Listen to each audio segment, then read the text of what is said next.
Okay, in a previous video, I set up the Avantis to work with Dante Virtual Soundcard and Pro Tools on our floater rig here at NESCom. So I've got channels playing in Pro Tools, and they're coming into the Avantis. I've made an incredibly awesome mix, brought up on the stereo bus. Haven't heard it, and there it is, right there on the stereo bus. And I need to print this back to the Pro Tools rig. So patching from here back to Dante is pretty simple. Go to the I/O button.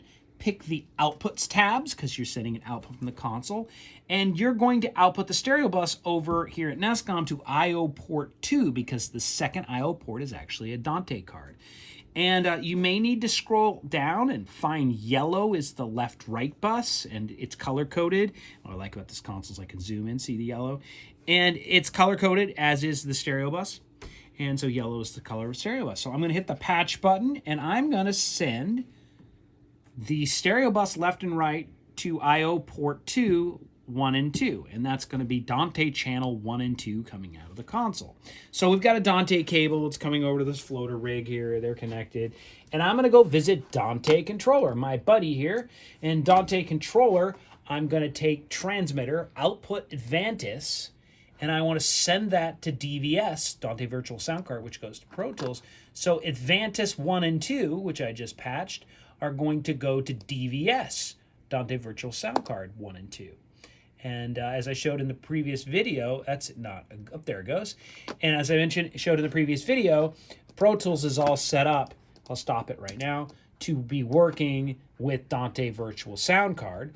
So all I need to do is set up to record, and what we do here at NESCom is I'm going to make a stereo audio track. And just to be safe, I don't have any crazy feedback loops, I'm going to turn it down and mute it. I can put it in input if I want at this point.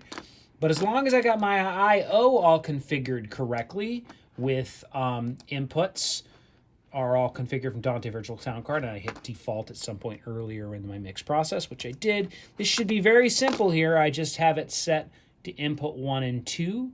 You may want to send this track out to some random channel it's not feeding the console, so you don't get some crazy feedback loop in the mix if you bring the fader up. But I'm optimistic now that if I press play, I'll see the mix there. So that's actually the mix coming back from Dante.